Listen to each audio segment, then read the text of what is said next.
بسم اللہ الرحمن الرحیم۔ السلام علیکم۔ کہتے ہیں کہ گھر والے اپنی اولاد کو بے آسرا اور بے یار و مددگار نہیں چھوڑتے، لیکن میرے گھر والوں نے خود ہی مجھے اس دلدل میں دھکیل کر مجھ سے منہ موڑ لیا۔ میرا نام آسیہ ہے اور میں ایک غریب گھر سے تعلق رکھتی ہوں۔ ہم 2 بہنیں اور 2 بھائی تھے۔ میں بہن بھائیوں میں سب سے بڑی تھی۔ میرے ابا ایک فیکٹری میں ملازمت کرتے تھے اور وہ سانس کے بھی مریض تھے۔ اکثر ان کی طبیعت خراب ہو جاتی اور کئی دن فیکٹری نہ جا پاتے تھے۔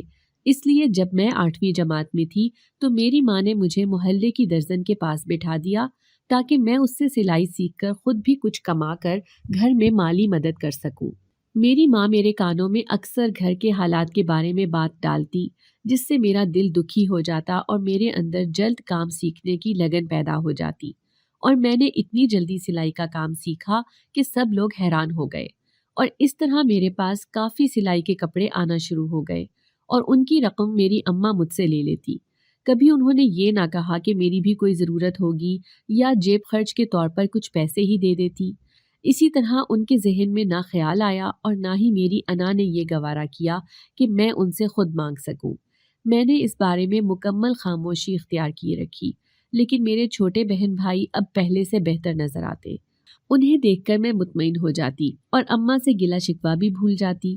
اس طرح وقت گزرتا رہا اور مجھے سلائی کرتے ہوئے بھی کافی سال گزر گئے۔ ابا کی طبیعت اب مزید خراب ہونا شروع ہو گئی اور ابا نے فیکٹری جانا بھی چھوڑ دیا۔ اس طرح گھر کی مکمل ذمہ داری کا بوجھ میرے ناتواں کندھوں پر آ گیا۔ میری خالہ کا گھر ہمارے گھر کے قریب تھا۔ خالہ کا بھی ہمارے گھر کافی آنا جانا تھا، اور خالہ کا ایک بیٹا اور ایک بیٹی تھی۔ بیٹی کی شادی ہو چکی تھی اور خالہ لوگوں کے گھر کے حالات کافی بہتر تھے۔ خالہ کے بیٹے نے BA کیا ہوا تھا اور ان کا اپنا کاروبار تھا، اس لیے کئی بار میری خالہ ہماری مالی مدد کر چکی تھی، اور خالہ کا بیٹا بھی میرے چھوٹے بھائیوں کی تعلیمی ضروریات کا خیال رکھتا تھا۔ میں نے کئی بار یہ بات محسوس کی کہ خالہ کا بیٹا مجھے پسند کرتا ہے۔ ہم نے آج تک آپس میں بات چیت نہ کی تھی۔ جب بھی وہ ہمارے گھر آتا تو ابا کے پاس یا اماں کے پاس ہی بیٹھتا، کیونکہ اماں نے اس بارے میں مجھ پر بچپن سے ہی سختی کی ہوئی تھی کہ کبھی کسی سے زیادہ بات چیت نہیں کرنی۔ اس لیے ہم آپس میں کزن ہونے کے باوجود ہمارے درمیان کوئی بے تکلفی نہیں تھی۔ البتہ میری چھوٹی بہن میرے خالہ کے بیٹے سے کافی بے تکلف تھی۔ یہ بات کئی دفعہ میرے دل میں آئی کہ میں اس کے بارے میں اماں سے پوچھ سکوں کہ آپ نے چھوٹی پر پابندی کیوں نہ لگائی، لیکن اماں کے غصے کی وجہ سے یہ بات ان سے نہیں پوچھ سکی۔ سارا دن سلائی مشین پر بیٹھ کر میرے کندھوں اور کمر میں درد ہونا شروع ہو جاتا۔ سلائی مشین کے کام سے فارغ ہو کر گھر کے کئی کاموں کی ذمہ داری بھی میرے سر پر آتی تھی۔ اس وجہ سے میں اپنا آرام بھی پورا نہیں کر سکتی تھی۔ 1-2 دفعہ میں نے اپنی چھوٹی بہن سے کہا کہ تم گھر کے کاموں میں ہی اماں کی مدد کروا دیا کرو، لیکن اس پر اس بات کا کوئی اثر نہ ہوا۔ نہ ہی اماں نے اس پر گھر کے کام کرنے کے لیے دباؤ ڈالا، لیکن میرے چھوٹے بھائی اس بات کو محسوس کرتے، اور اماں سے انہوں نے کئی دفعہ کہا کہ آپ آپی سے اتنا کام نہ کروایا کریں، لیکن اماں اسے یہ بات کہہ کر چپ کروا دیتی کہ آسیہ گھر کی بڑی بیٹی ہے، ہم بھی اپنے گھروں میں اسی طرح کام کرتے تھے۔ ایک دن خالہ ہمارے گھر آئیں۔ وہ اماں سے آہستہ آواز میں کچھ بات کر رہی تھی۔ جیسے ہی میں کمرے سے باہر نکلی تو میں نے سلام کیا، لیکن خالہ نے میری طرف دیکھ کر ایک طرف منہ کر لیا۔ مجھے اپنی خالہ کا رویہ کچھ عجیب سا لگا۔ میں نے سوالیہ نظروں سے اماں کی طرف دیکھا تو اماں نے بھی کوئی خاص جواب نہ دیا۔ اس طرح میں نے انہیں چائے وغیرہ کا پوچھا تو انہوں نے اس سے بھی انکار کر دیا اور اماں سے بات کرتی رہی۔ تھوڑی دیر کے بعد وہ اپنے گھر چلی گئی۔ اس کے بعد اماں میرے پاس آئیں اور کہنے لگی کہ تم نے جمشید سے کیا بات کی ہے؟ جمشید میری خالہ کے بیٹے کا نام تھا۔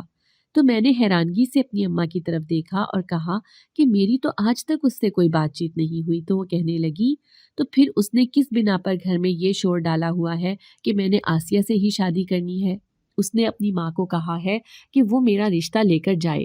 میں اماں کے منہ سے یہ بات سن کر حیران رہ گئی، کیونکہ ہمارے درمیان تو اس طرح کا کچھ بھی نہیں تھا، تو اماں کس طرح کا مجھ پر الزام لگا رہی ہے؟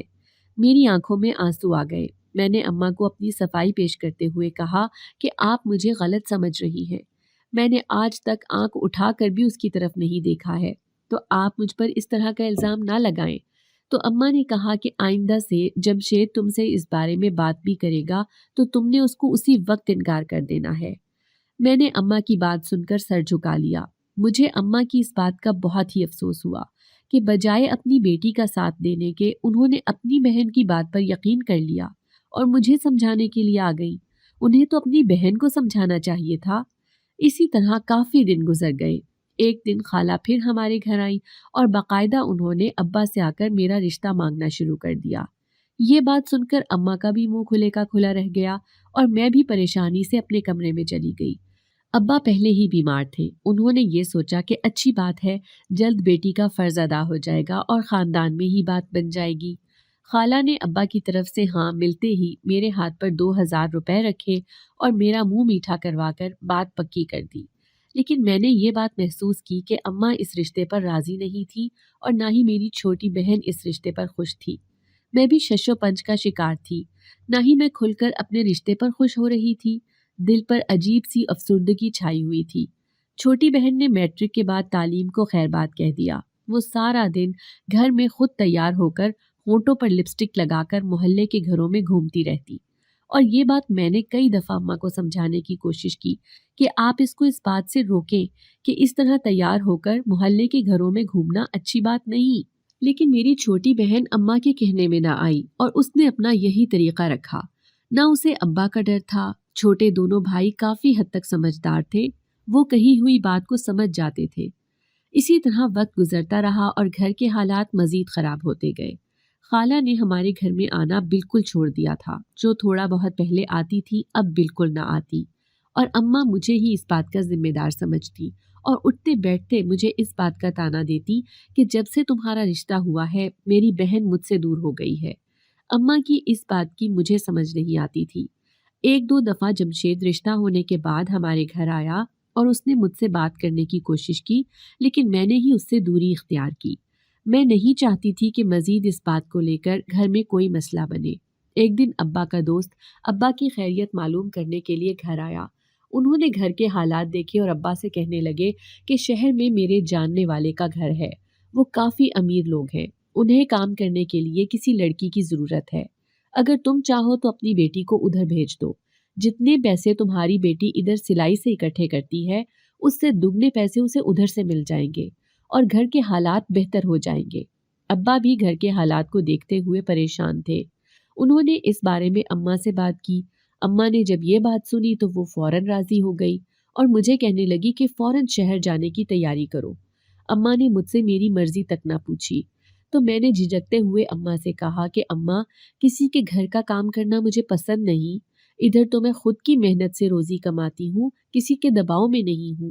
لیکن اماں نے کہا کہ تمہیں گھر کے حالات نظر نہیں آ رہے، اور تمہارا باپ جو دن بدن بیمار ہوتا جا رہا ہے، اس کے علاج کے لیے پیسے کہاں سے آئیں گے؟ تم کیسی بیٹی ہو جو اپنے گھر کا ہی نہیں سوچ رہی؟ میں نے اماں کی بات سن کر خاموشی اختیار کی کہ میں نے گھر کا سوچتے ہوئے ہی اپنی تعلیم کو درمیان میں چھوڑ دیا اور کافی سالوں سے سلائی کر رہی ہوں۔ اب ایک منٹ میں اماں نے میری محنت کو نظر انداز کر دیا۔ ابا کا دوست اماں کو یہ کہہ کر چلا گیا کہ تم لوگ اچھے طریقے سے سوچ سمجھ کر فیصلہ کر لو، کل میں پھر آؤں گا اور جو بھی تم لوگ فیصلہ کرو گے تو مجھے بتا دینا۔ اس طرح یہ خبر اڑتے اڑتے میری خالہ کے گھر بھی پہنچ گئی۔ خالہ کے بیٹے جمشید کے کان میں یہ خبر پہنچی تو وہ دندناتا ہوا گھر آیا اور اماں سے کہنے لگا کہ آپ اس بات کا اکیلے فیصلہ نہیں کر سکتی اور آسیہ کو کسی کے گھر کام کرنے کے لیے نہیں بھیج سکتی۔ اماں نے اسے کہا کہ ابھی تمہاری اس سے شادی نہیں ہوئی ہے جو تم اس طرح روب ڈال رہے ہو، یہ ہمارے گھر کا معاملہ ہے، اور ویسے بھی اگر میری بیٹی خود ہی گھر کے حالات کو دیکھتے ہوئے جانا چاہ رہی ہے تو تم کون ہوتے ہو روکنے والے؟ جمشید نے جب اماں کی بات سنی تو وہ اماں کے سامنے ہی میرے پاس آیا اور کہنے لگا کہ کیا تم کسی کے گھر کام کرنے پر راضی ہو؟ تو میں نے اس کی بات سن کر سر جھکا لیا۔ اس نے 2-3 دفعہ مجھے پوچھا تو میں نے اماں کی طرف دیکھا۔ اماں نے نظروں ہی نظروں میں مجھے ہاں کرنے کے لیے کہا تو میں نے کہا کہ میں اپنے گھر کو پہلے دیکھوں گی۔ جب جمشید نے میری بات سنی تو وہ غصے سے گھر سے چلا گیا۔ میں نے اپنے دل پر پتھر رکھتے ہوئے یہ فیصلہ کیا تھا اور ابا کو بھی اپنی ہاں کے بارے میں بتا دیا، کیونکہ اس کے سوا کوئی اور چارہ نہ تھا۔ ابا کا دوست آیا تو اس نے کہا کہ میں شہر جا رہا ہوں، اگر تم لوگ کہو تو آج ہی میں آسیہ کو بھی اپنے ساتھ لے جاؤں۔ اس طرح میں نے اپنی شہر جانے کی تیاری کی، چند جوڑے اپنے بیگ میں رکھے۔ آج تک میں گھر سے کبھی دور نہ گئی تھی اور یہ میرے لیے سب سے مشکل مرحلہ ثابت ہو رہا تھا۔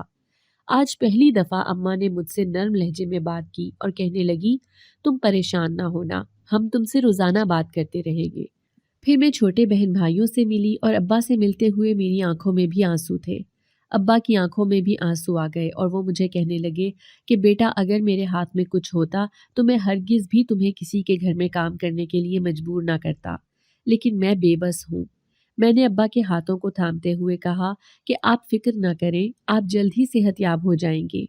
اس طرح میں ابا کے دوست کے ساتھ شہر جانے کے لیے روانہ ہو گئی۔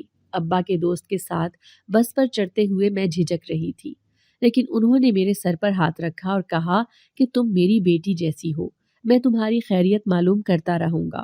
اس طرح میں اور وہ ایک بس میں سوار ہو گئے۔ تقریباً 3-4 گھنٹوں کی مسافت کے بعد بس شہر پہنچ گئی۔ بس اڈے سے انہوں نے ایک رکشہ لیا اور ایڈریس سمجھایا۔ تقریباً 20-25 منٹ کے بعد رکشہ ایک بہت بڑے بنگلے کے سامنے رکا۔ ابا کے دوست نے رکشے والے کو کرایہ دیا اور مجھے اترنے کے لیے کہا۔ میرے ہاتھ میں میرا چھوٹا سا ہی بیگ تھا۔ انہوں نے گھنٹی بجائی۔ کچھ ہی منٹ کے بعد چوکیدار نے دروازہ کھولا تو ابا کے دوست نے اپنا تعارف کروایا۔ اس کے بعد چوکیدار اندر چلا گیا۔ کچھ دیر کے بعد چوکیدار دوبارہ آیا اور اس نے ہمیں اندر آنے کے لیے کہا۔ میں ابا کے دوست کے ساتھ بنگلے کے اندر داخل ہو گئی۔ یہ تقریباً شام کا وقت تھا۔ بنگلہ بہت بڑا تھا۔ میں حیران نظروں سے دائیں بائیں دیکھ رہی تھی۔ بنگلے کے ایک طرف کافی وسیع و عریض لان تھا۔ لان میں سبز گھاس اگی ہوئی تھی اور اس میں رنگ برنگے پھول لگے ہوئے تھے اور کافی درخت بھی لگے ہوئے تھے۔ لان میں بیٹھنے کے لیے کرسیاں بھی رکھی ہوئی تھی۔ بنگلے کے دوسری طرف ہر قسم کے جانور اور پرندوں کے پنجرے بنے ہوئے تھے۔ دیکھنے میں ایسا لگ رہا تھا کہ جو بھی اس بنگلے میں رہتا ہے وہ پرندوں اور جانوروں سے کافی لگاؤ رکھتا ہے۔ اس طرح ہم بنگلے کے اندر داخل ہو گئے۔ جیسے ہی میں داخل ہوئی مجھے ایسا لگا میں کسی محل میں آ گئی ہوں۔ بہت ہی بڑا لاؤنج تھا جس میں بہت بڑے بڑے صوفے لگے ہوئے تھے اور ایک صوفے پر ایک عورت ساڑی پہنے بیٹھی ہوئی تھی۔ دیکھنے میں وہ بہت ہی پروقار نظر آ رہی تھی۔ ابا کے دوست نے انہیں سلام کیا اور مجھے بھی سلام کرنے کے لیے کہا۔ میں نے بھی سلام کیا۔ انہوں نے سلام کا جواب دیا اور اس کے بعد ابا کے دوست نے کہا کہ یہی وہ لڑکی ہے جو میں کام کرنے کے لیے لے کر آیا ہوں۔ اس عورت نے مجھے سر سے لے کر پاؤں تک دیکھا اور مجھ سے میرا نام پوچھا تو میں نے انہیں نام بتایا۔ انہوں نے ابا کے دوست سے کہا کہ ٹھیک ہے، میں اسے سارا کام سمجھا دوں گی، اب تم جا سکتے ہو۔ ابا کے دوست واپس جانے لگے تو میں نے گھبرا کر ان کی طرف دیکھا۔ انہوں نے میری گھبراہٹ محسوس کی تو مجھے ایک طرف لے جا کر کہنے لگے کہ تمہیں یہاں کوئی پریشانی نہیں ہوگی، یہ بہت ہی اچھی خاتون ہے۔ اگر تم نے مجھ سے بات کرنی ہو تو یہ میرا فون نمبر ہے، تم مجھ سے بات کر سکتی ہو۔ انہوں نے ایک پرچی میری طرف بڑھائی۔ میں نے اسے کسی قیمتی خزانے کی طرح تھام لیا۔ اس کے بعد وہ چلے گئے اور میں اس عورت کے پاس کھڑی ہو گئی۔ انہوں نے کہا کہ آج تم تھکی ہوئی ہو اس لیے آرام کرو، کل سے تمہیں سارا کام سمجھا دیا جائے گا۔ انہوں نے کسی کو آواز دی تو کوئی 50 سال کی بوڑھی عورت لاؤنج میں داخل ہوئی۔ انہوں نے اسے کہا کہ تم اسے اس کا کمرہ دکھا دو۔ اس طرح وہ عورت مجھے لے کر بنگلے کے باہر چلی گئی اور بنگلے کے پچھلی طرف بنے ہوئے سرونٹ کوارٹر کی طرف لے گئی اور ایک کمرے کا دروازہ کھول کر کہنے لگی کہ آج سے تم یہی رہو گی۔ میں کمرے کے اندر داخل ہو گئی۔ یہ کمرہ مناسب سا تھا جس میں ایک چارپائی پڑی ہوئی تھی اور ایک ہی الماری تھی۔ کمرے میں چھت پر ایک پنکھا لگا ہوا تھا۔ میں نے اپنا بیگ ایک طرف رکھ دیا اور چارپائی پر بیٹھ گئی تو وہ عورت کہنے لگی کہ تمہیں بھوک لگی ہوگی، میں تمہارے کھانے کے لیے کچھ لے کر آتی ہوں۔ وہ عورت میرے لیے کھانا لینے چلی گئی۔ اجنبی جگہ پر مجھے عجیب سا ڈر لگ رہا تھا۔ میرا دل کر رہا تھا کہ میں اپنے گھر والوں سے بات کروں، لیکن میرے پاس کوئی بھی موبائل فون نہ تھا، اس لیے خود کو حوصلہ دیتی رہی اور آیت الکرسی کا ورد کرتی رہی۔ تھوڑی دیر کے بعد وہ بوڑھی عورت کھانے کی ٹرے لے کر کمرے میں آ گئی تو میں نے جھجکتے ہوئے ان سے پوچھا کہ واش روم کدھر ہے؟ انہوں نے کہا کہ اسی کمرے میں ایک واش روم ہے، تو مجھے سکون ملا۔ میں واش روم گئی، منہ ہاتھ دھو کر خود کو تر و تازہ محسوس کرنے لگی اور میں نے کھانا کھایا۔ کھانا کھانے کے بعد وہ عورت بھی چلی گئی۔ اس عورت کو دیکھتے ہوئے مجھے سکون محسوس ہو رہا تھا۔ ان سے مجھے اپنی ماں کی مہک آ رہی تھی۔ اس عورت نے بھی کہا کہ اب تم بے فکر ہو کر سو جاؤ، کل سے میں تمہیں سارے کام سمجھا دوں گی اور تم نے صبح سویرے جلد اٹھنا ہے، ساتھ والا کوارٹر میرا ہے۔ میں نے اس کے جانے کے بعد کمرے کا دروازہ اچھی طرح سے بند کر لیا اور لیٹ گئی، لیکن نیند آنے کا نام نہیں لے رہی تھی، حالانکہ مجھے تھکاوٹ بھی بہت زیادہ ہو چکی تھی۔ تقریباً ساری رات میں نے کروٹ بدلتے ہوئے گزاری۔ فجر کی اذان ہوتے ساتھ ہی میں نے وضو کیا اور نماز ادا کی۔ نماز ادا کرنے کے بعد کچھ دیر ویسے ہی دعاؤں کا ورد کرتی رہی۔ جیسے ہی سورج کی روشنی نظر آئی تو میں نے ساتھ والے کوارٹر کا دروازہ کھٹکھٹایا۔ وہ بوڑھی عورت باہر آئی تو میں نے ان سے پوچھا کہ میں آپ کو کیا کہہ کر بلاؤں؟ انہوں نے کہا تم مجھے کچھ بھی کہہ سکتی ہو۔ وہ مجھے لے کر بنگلے میں چلی گئی۔ ابھی میں اندر داخل ہی ہوئی تھی کہ کوئی مجھ سے بہت بری طرح ٹکرایا اور میں گرتے گرتے بچی۔ اس بوڑھی عورت نے مجھے سہارا دیا۔ جب میں نے سامنے دیکھا تو 26 سال کا ایک جوان لڑکا کھڑا تھا۔ اس کے بال بکھرے تھے، رنگ سفید تھا، چہرے پر ہلکی ہلکی براؤن داڑھی تھی جو اس کے سفید چہرے پر خوب جچ رہی تھی۔ میں تو اس لڑکے کی خوبصورتی دیکھ کر حیران رہ گئی کہ ایک دم سے اس لڑکے نے ہنسنا شروع کر دیا۔ وہ اتنی زور سے ہنس رہا تھا، ایسا لگ رہا تھا جیسے کوئی پاگل ہوتا ہے۔ اس کے پیچھے ایک آدمی بھاگتا ہوا آیا اور کہنے لگا صاحب جی کمرے میں چلیں۔ وہ آدمی اس لڑکے کو کھینچتا ہوا کمرے میں لے گیا۔ میں نے پریشانی سے بوڑھی عورت کی طرف دیکھا۔ وہ کہنے لگی یہ مالکن کا بھائی ہے، یہ پاگل ہے، تم پریشان نہ ہونا۔ جب میں نے بوڑھی عورت کی بات سنی تو میں حیران رہ گئی کہ کیا کوئی جوان اور خوبصورت لڑکا پاگل بھی ہو سکتا ہے۔ اس کے بعد وہ عورت مجھے مالکن کے پاس لے گئی۔ مالکن نے مجھ سے کہا کہ آج سے پہلے تم نے کبھی کسی گھر میں کام کیا ہے؟ تو میں نے نام میں سر ہلا دیا اور میں نے کہا کہ میں صرف سلائی کا کام ہی کرتی تھی۔ مالکن نے کہا کہ ٹھیک ہے، تم گھر کی صفائی ستھرائی کے علاوہ کچن کے کام بھی دیکھ لیا کرو۔ میں نے ان کی بات پر ہاں میں سر ہلایا۔ اس کے بعد اس دن میں نے گھر کی اچھے طریقے سے صفائی ستھرائی کی اور کچن کے کام میں بھی اس بوڑھی عورت کا ہاتھ بٹایا۔ سارا دن کی تھکاوٹ کے بعد میں رات کو اپنے کوارٹر میں آئی تو میری آنکھوں میں آنسو تھے۔ آج تک میں نے کسی کے گھر میں کام نہیں کیا تھا، تو میری ماں نے مجھے کس دلدل میں پھنسا دیا۔ اس کے بعد روزانہ ہی میں بنگلے میں جاتی اور گھر کی صفائی کرتی، لیکن مالکن مجھے صفائی کرتے ہوئے بہت غور سے دیکھتی۔ کبھی کبھار یہ ہوتا کہ مالکن کا بھائی کمرے سے باہر آ جاتا اور پاگلوں کی طرح ہنستا ہوا پورے گھر میں گھومتا۔ جب وہ باہر آتا تو میں ڈر کر ایک طرف کھڑی ہو جاتی، لیکن فوراً ہی ایک آدمی اسے کمرے میں لے جاتا جو اس لڑکے کی دیکھ بھال کے لیے مالکن نے رکھا ہوا تھا۔ ہفتے میں ایک دفعہ میری اپنے گھر میں بات ہو جاتی تھی اور اس بات کی اجازت میں نے مالکن سے بھی لی ہوئی تھی کیونکہ فون ان کے گھر سے ہی کرنا ہوتا تھا۔ میں جب بھی فون کرتی تو ابا مجھے حوصلہ دیتے کہ کچھ ہی وقت میں تمہیں اپنے پاس بلا لوں گا، لیکن اماں مجھے یہ کہتی کہ تم دل لگا کر کام کرو کیونکہ مالکن نے مجھے ایڈوانس سیلری دے دی تھی جو میں نے اپنے گھر بھجوا دی تھی۔ اماں اس بات سے بہت ہی خوش تھی۔ اس طرح کافی مہینے گزر گئے اور میں نے ایک دفعہ بھی گھر کا چکر نہیں لگایا تھا۔ میں نے ایک دن دل میں ارادہ کیا کہ میں مالکن سے اپنے گھر جانے کی اجازت مانگتی ہوں۔ مالکن سے میں نے گھر جانے کی اجازت لی تو انہوں نے کہا کہ تمہیں صرف 2 یا 3 دنوں کی چھٹی مل سکتی ہے۔ میں نے ابا کے دوست سے رابطہ کیا اور ان کے ساتھ میں اپنے گھر روانہ ہو گئی۔ گاؤں میں جا کر میں نے اپنا گھر دیکھا تو حیران رہ گئی کیونکہ گھر کی حالت بہت بہتر ہو چکی تھی۔ میری اماں نے گھر میں رنگ و روغن کروا لیا تھا اور فرنیچر کو بھی پالش کروا لی تھی۔ مجھے گھر کی حالت دیکھ کر سکون ملا کہ اچھی بات ہے کہ میرے کام کرنے سے گھر کی حالت بہتر ہو چکی ہے۔ ابا کی صحت بھی اب پہلے سے کافی بہتر تھی۔ میری بہن نے بھی بہت اچھے کپڑے پہنے ہوئے تھے۔ بھائیوں کے بھی کپڑوں کی حالت بہتر تھی۔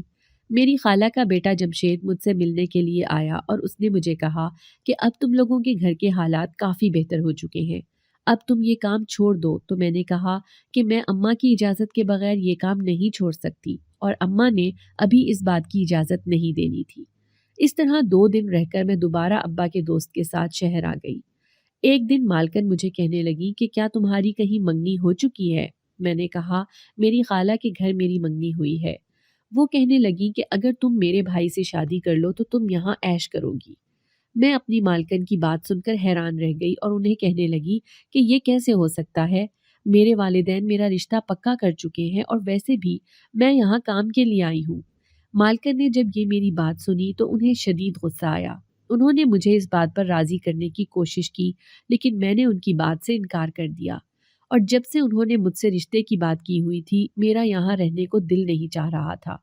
میں نے ابا کے دوست سے بھی رابطہ کرنے کی کوشش کی تاکہ ان سے بات کر سکوں کہ آپ نے تو کہا تھا کہ یہ نہایت شریف لوگ ہیں، لیکن جب بھی میں انہیں فون کرتی ان کا فون بند جاتا۔ گھر میں اس بات کا ذکر نہیں کر سکتی تھی، اس لیے خود ہی اگلے دن گھر واپس جانے کی دل میں ٹھانی۔ اگلی صبح میں بنگلے میں گئی تاکہ اپنے جانے کے بارے میں مالکن کو بتا سکوں۔ مالکن نے مجھے کہا کہ تم نے میرے کمرے میں سے سونے کی انگوٹھی چرائی ہے۔ میں ان کی بات سن کر حیران رہ گئی اور میں نے کہا کہ میں ایسا کیوں کروں گی؟ مجھے یہاں کام کرتے ہوئے 6 ماہ ہو چکے تھے، لیکن مالکن نے میری بات پہ یقین نہ کیا اور پولیس کو فون کر دیا۔ اس طرح پولیس گھر آئی اور مجھے پکڑ کر تھانے لے گئی۔ میں نے مالکن سے بہت منت سماجت کی، لیکن انہوں نے میری بات پر یقین نہ کیا۔ میں شہر میں کسی کو نہیں جانتی تھی۔ میں نے ابا کے دوست کو کئی دفعہ فون کیا، لیکن ان کا نمبر بند ہی تھا۔ میں خدا سے دعا کرنے لگی کہ شہر میں کسے اپنی مدد کے لیے پکاروں۔ تھانے میں رات کو جیل میں کچھ لوگ داخل ہوئے اور انہوں نے میرے ساتھ وہ کام کیا جس کی میں امید نہ کر سکتی تھی۔ چوری کے الزام کے ساتھ ساتھ میری عزت کو بھی داغدار کر دیا گیا تھا اور میرے ہاتھ میں کچھ بھی نہ بچا تھا۔ اگلے دن تھانے دار نے مجھے بلایا اور کہنے لگا کہ اپنی مالکن کا شکریہ ادا کرو جس نے تمہیں معاف کر دیا اور تمہاری ضمانت کروا دی۔ میں آنکھوں میں آنسو لاتے ہوئے جیل سے باہر آئی اور سیدھا اپنے گاؤں کی بس پر سوار ہو گئی۔